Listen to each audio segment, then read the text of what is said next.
hantavirus បន្ទាប់ពីមានការផ្ទុះឡើងនៅលើនាវាទេសចរមួយតែបងប្អូនអរគ្នាមានដឹងទេតាំងពីជំងឺ COVID-19 ផ្ទុះឡើងដំបូងនៅចុងឆ្នាំ2019ដើមឆ្នាំ2020រហូតមកដល់ពេលនេះថ្ងៃទី10 ខែឧសភាឆ្នាំ2026ហ្នឹងថាតើកម្ពុជារបស់យើងហ្នឹងមានអ្នកស្លាប់ឬក៏អ្នកឆ្លងជំងឺ COVID-19 ហ្នឹងគឺមានចំនួនប្រមាណអ្នកដែរបងប្អូនរបាយការណ៍ពីក្រសួងសុខាភិបាលកម្ពុជាបង្ហាញថាស្ថានភាពជំងឺ COVID-19 គិតត្រឹមថ្ងៃទី10 ខែឧសភាឆ្នាំ2026ហ្នឹងចំនួនអ្នកឆ្លងសរុបមានចំនួន 139,661 នាក់ក្នុងនោះមានអ្នកជាសះស្បើយមានចំនួន 136,605 នាក់និងអ្នកស្លាប់មានសរុបចំនួន 3,056 នាក់សម្រាប់ថ្ងៃនេះมันមានករណីឆ្លងថ្មីទេมันមានអ្នកស្លាប់ថ្មីទេហើយក៏មិនមានអ្នកជាសះស្បើយដែរបងប្អូនអ្នកគ្នាឥឡូវយើងមកដឹងអំពីតើជំងឺ COVID-19 ហ្នឹងមានឆ្លងឬក៏មានអ្នកស្លាប់នៅលើពិភពលោកយើងហ្នឹងតើមានចំនួនប្រមាណអ្នកបើតាមទិន្នន័យចុងក្រោយបំផុតដែលខ្ញុំបានដកស្រង់នៅថ្ងៃនេះនៅលើពិភពលោកមាន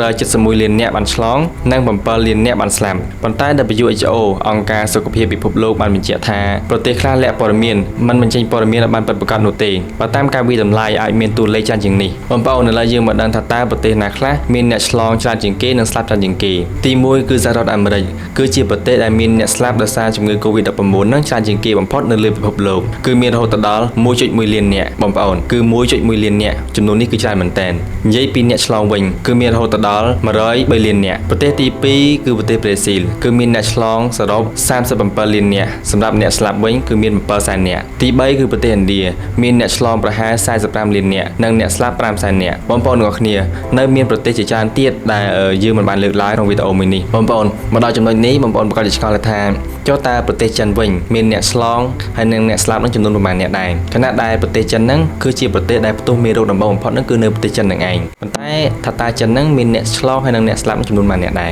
សម្រាប់ប្រទេសចិនវិញប្រទេសចិនគឺជាប្រទេសកុម្មុយនីសមួយតែមិនងាយបង្ហាញព័ត៌មានជាក់លាក់ដោយប្រទេសលោកសេរីនោះទេប៉ុន្តែទោះយ៉ាងណាបើតាមរដ្ឋាភិបាលចិនប្រាប់តួលេខទៅកាន់អង្គការសុខភាពពិភពលោក WHO ហើយ WHO បាននិយាយថាអ្នកឆ្លងនៅប្រទេសចិនហ្នឹងគឺមាន 99 លាននាក់ប៉ុន្តែអ្នកស្លាប់វិញគឺមានត្រឹមតែ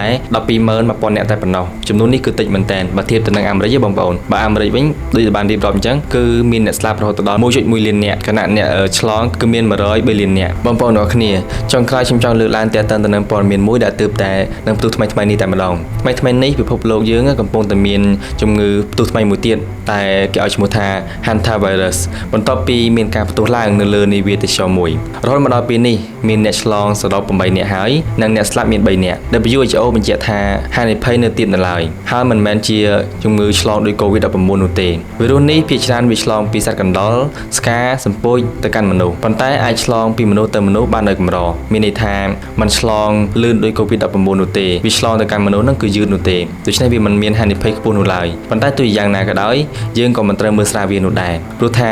ឆ្លង 8 នាក់មាន 3 នាក់ហើយដែលបានស្លាប់បងប្អូនអ្នកគ្នាវីដេអូមួយនេះបានមកដល់ទីបញ្ចប់ហើយបើបងប្អូនអ្នកគ្នាគិតថាវីដេអូនេះមានប្រយោជន៍បងប្អូនអាច share ទៅកាន់បងប្អូនដទៃទៀតក៏បានដឹងបានឮផងបាទសូមអរគុណ